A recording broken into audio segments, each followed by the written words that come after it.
to Designed and Delivered for Destiny. I'm your host, Nicole Cherie. I'm a wife, author, life coach, business owner, and speaker. I was a mental health therapist for over 10 years, and now I want to bring the conversations from my office and bring it to you wherever you are. Each episode, we will discuss various topics related to your design, your deliverance, or your destiny. I'm glad you're taking time out of your busy schedule to tune in, so let's jump on in. So it's the beginning of the year, and whenever something is new, there is excitement and anticipation. And I wonder for you, what has you excited about this year? For me, I had mixed feelings about transitioning to this new year. I liked how things were progressing for me personally, and I wasn't quite ready to move on from 2023. But I also have great hope and expectation for what's to come in this new year. So it was like a mixture of appreciating what was, but embracing what's to come. And so I thought we could spend some time talking about what will position you to have long-term peace and contentment throughout your year. We know that many things will be competing for your time, your energy, your emotions. And so if you don't already have a plan in place, let's talk about what may be helpful for you to consider as this year goes on. These are some of the disciplines that will even help you to reach those goals if you do have a plan in place, so that your vision and the things that have been in your heart to do will come to pass. All right. So I have 3 things that I would recommend that you do and 3 that you should avoid. So should we start with the things to avoid or the things to do first? I personally like to get the negative stuff out of the way and end on a good note. So let's do that. Let me give you the list up front, but stay tuned because I hope to present it in a way that you may not have ever heard before. Okay, so the 3 things to avoid at all costs this year are comparisons, idols, and being on autopilot mode. Okay, so let's start off with comparison. So, it's not uncommon to experience like a New Year high or bliss, or, maybe you actually carried over a funk from last year, but to begin to kind of start looking at other people and everyone else's pictures and their celebrations, their perfect family holiday picture that they posted on Instagram, right? Their boldness and what they're proclaiming and professing for this new year. And before you know it, you're questioning what you're doing. Are your goals big enough? It's not uncommon to see other people progressing towards their goals very early on, and then you begin to compare where you are in your process. You begin to see their new homes, their new cars, different opportunities that they're having, the happiness that they're sharing with others. And before you know it, this voice of comparison kicks in. Now, one thing that I'll mention is that generally speaking, when you're comparing, it doesn't mean that you're envious. Oftentimes, you really can be happy for that person. So why then is comparison problematic? You know the saying, comparison is a thief of happiness? Well, how many times do you see a thief taking something from you? You don't. You may see the person if you're being robbed, but a thief goes undetected. It's not until after they're gone, after they've stolen something from you, that you notice. Comparison, it's the same way. It's not that obvious at first. It's not something that you notice is impacting you initially. But trust me, comparison is a thief that is stealing something from right under you. Well, what is it stealing, you might ask, right? Well, for one, your focus. You can't focus on what God has given you to do when you're looking at other people's race. Comparisons take and diminishes your sense of contentment. You were okay with your process. You were trusting it. Now suddenly things are moving too slow, or you're feeling like something's delayed. Comparisons, it steals your peace. You're now motivated to get what you see that they have, and you put yourself in situations that will now bring sorrow, unnecessary stress, and rob you of your peace. And keep in mind that the vision you carry immediately begins to activate you to bring that vision to pass. So when you're looking at other people's lives and you're comparing, you're inviting a new vision, which then has to compete with the vision that God has given you. So now you're double-minded, which makes you unstable in all your ways. Hence, you've lost your peace. Comparison is a thief. The difference in this situation is that you're the one that's opening the door for him to enter. This year, shut the door on any and all opportunities for you to make comparisons. Develop a practice of being grateful for the journey that you are on and learn how to trust the process that God is taking you through. No two paths are the same. It may appear similar, but it's never the same. God wants you to look at him and let him show you how to go after the desires of your heart while trusting that he knows what you need in this current season that you're in and what may become an obstacle if you were to receive it right now. So trust him, trust the process, and know that your steps are ordered by God. So can you take a minute and think about what triggers you to start comparing? Because it can look different for each person. Everyone has a comparison trap. Certain things won't really bother you, but other things will. Know what that is and begin to pray that you will be able to rest in the fact that all things are working together for your good and that your success is not measured by external things, but rather internal. And if at all possible, consider eliminating those things that trigger you for a period of time, just a period of time, at least until you're secure in your own process and you have a method to ensure that you're not opening the door for comparisons to walk in. Now, I also add that it's going to be important for you to know what the voice of comparison sounds like and what it feels like when it has entered you. That subtle feeling you get in your stomach or your chest, maybe you feel it in your head or maybe your womb area, right? That subtle shift in your energy. You were motivated and focused. Now you just kind of want to chill and do something mindless. It's not going to happen in January, maybe not February. March comes around, all of a sudden you're noticing something different. There are always signs for you to notice the voices that you are carrying.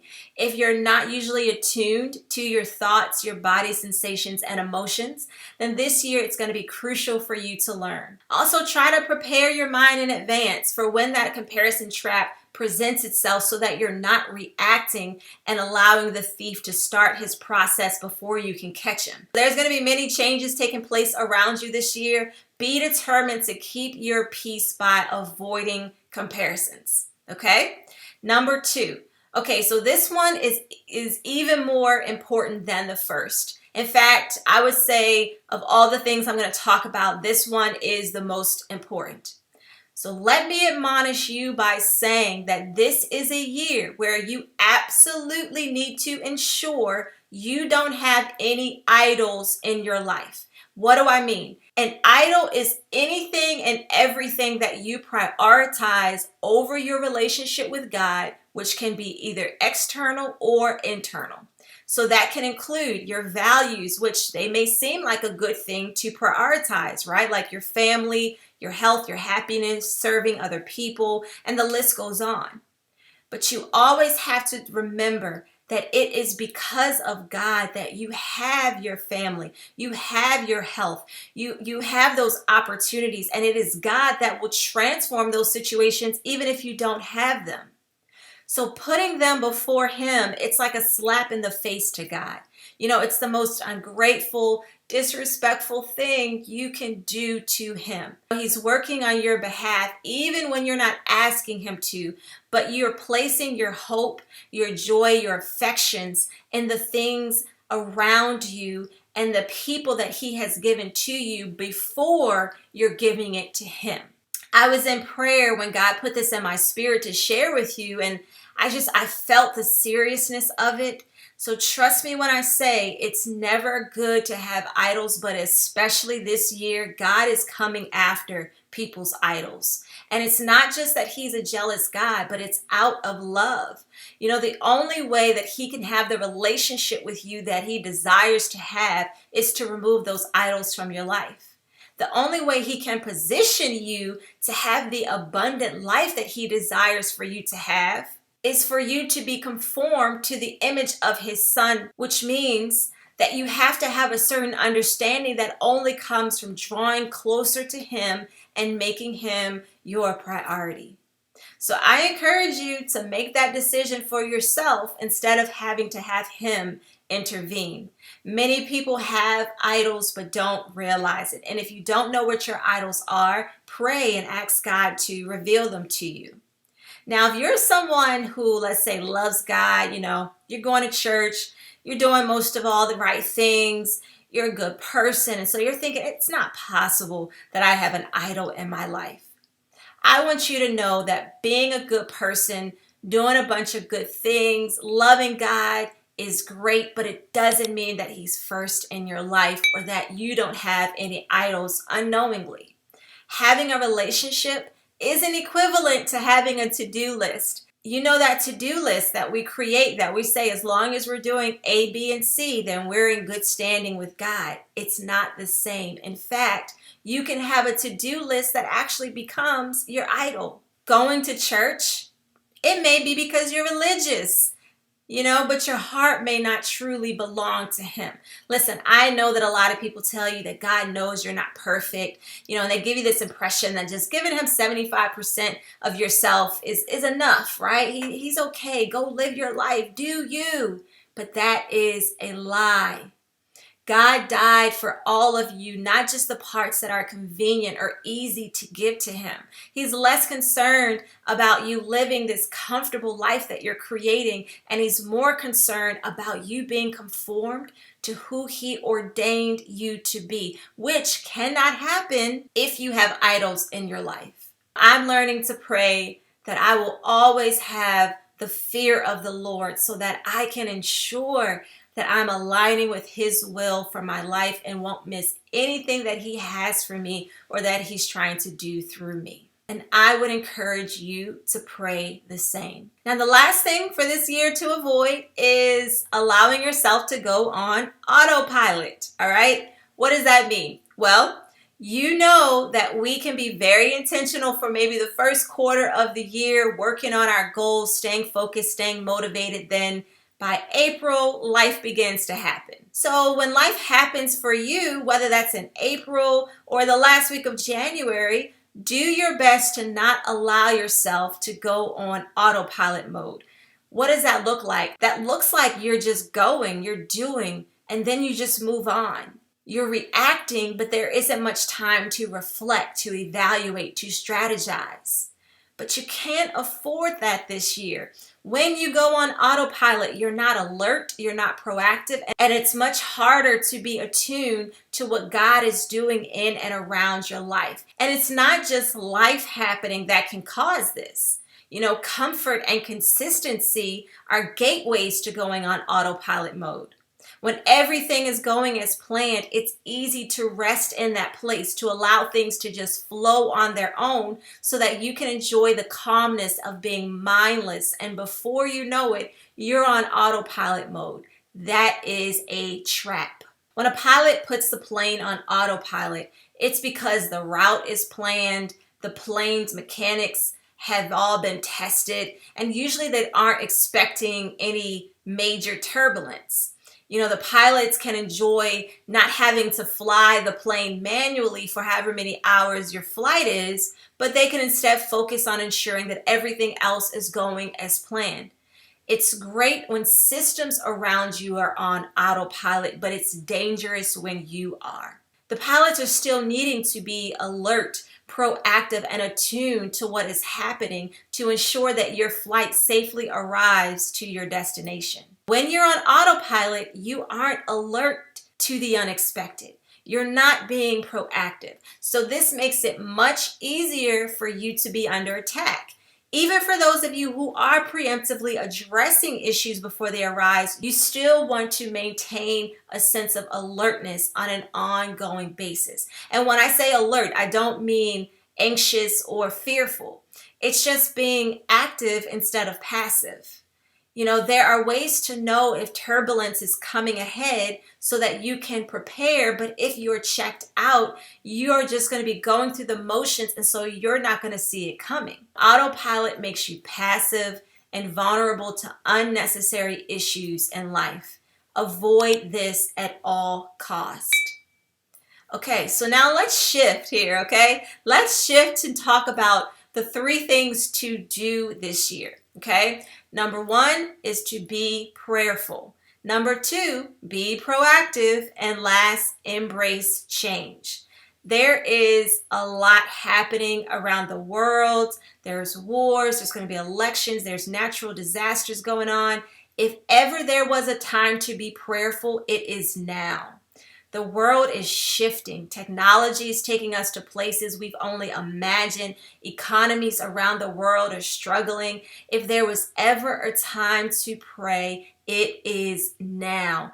Take some time after you pray for your family. You pray over your situation, whatever is weighing on your heart the most, and pray for our country. Pray for the nations. Pray for those in leadership.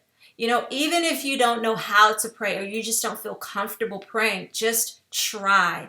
The prayers of the righteous availeth much. Do not allow yourself to be a bystander this year. Instead, take an active approach to getting heaven to move on our behalf. If there is no peace in the land, our personal challenges often have to be put on hold. Here's the thing that we have to know and always keep it in the back of our minds, right? Our mouths were not given to us for us to have idle conversations, but to speak God's mind and his heart here on earth.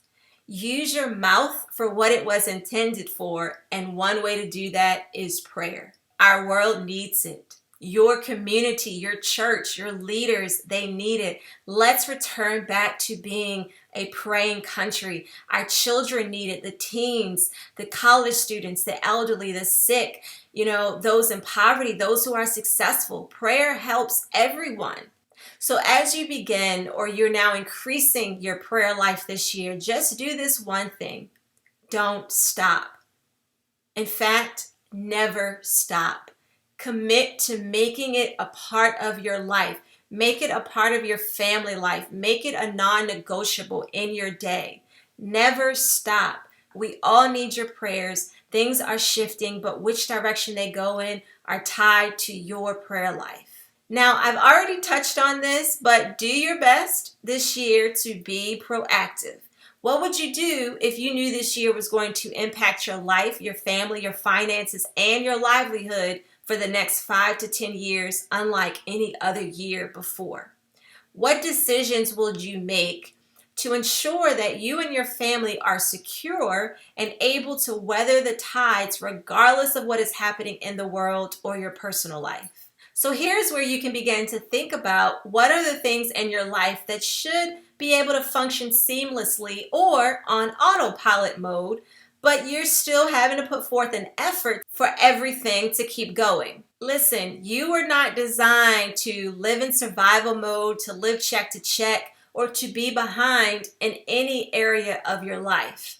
The more proactive we are, the more energy we have for the unexpected, the more energy you have to tear down those thoughts that'll try to come in throughout the year to weigh you down.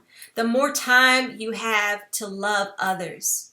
The more time you have to do the things that you love. Being proactive, it enables you to be fully present with the people who are looking in your eyes, trying to see all of you. The more proactive you are, the more you can be the best version of yourself. God came that you would have life and have life more abundantly.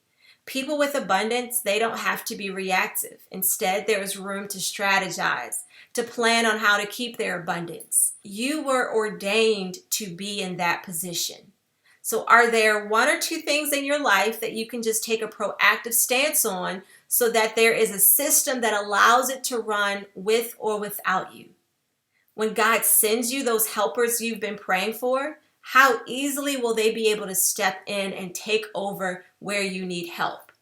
Be proactive. This is the year to get ahead in some, if not most or all areas of your life. Now, lastly, for today, embrace change. Okay, this is a big year where a lot of changes are going to happen. It's inevitable. We know a lot is happening around the world, and a lot of these things are going to impact your life and your family. But when you expect it, you can eliminate that shock factor that oftentimes leads to anxiety and panic. So just let's embrace change as a part of life. It's necessary. As a child of God, it's something that is going to be working for your good. Change benefits you, even if it doesn't look good. So I want you to just try not to see change as just this other thing you have to do or think about. Instead, allow it to be an opportunity for you to assess, okay, how much am I trusting God to handle that area of my life? How much are you resting in the truth of who you are in Christ and what it means to be divinely protected and provided for? Change, it happens every year, but I would encourage you to expect it even more this year. If you can be intentional about the things that we discussed today, I believe your 2024 will be a transformational year for you, where you're going to see significant growth in many areas of your life, unlike ever before. What I'm suggesting isn't easy. It's going to require you to use your energy differently and to maintain your conviction and commitment regardless of the circumstances around you. You don't have to remain where you are. I believe this year you're going to surprise yourself and you're going to have this song of victory in your heart to sing. You are going to see the hand of God on you unlike ever before. Alrighty. You know what time it is. This is the time where we get to discuss a phrase, pattern, or belief that has been a hindrance to many in the culture. And if we eradicate it, it would improve your life, your family, and the community.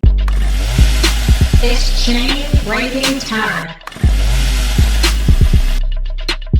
The behavior pattern we are addressing this week is gossip. Is it possible that this year can be the year that we cancel gossip in our relationships? Can you imagine?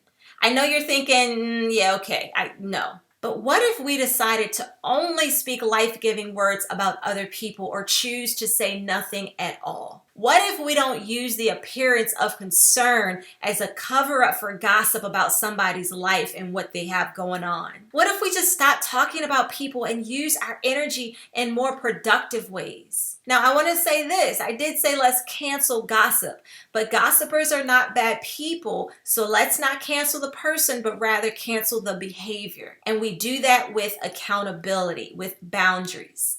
Everyone has done it at some point, knowingly or unknowingly. How do you know? Well, Webster defines gossip as casual or unconstrained conversations or reports about other people, typically involving details that are not confirmed to be true.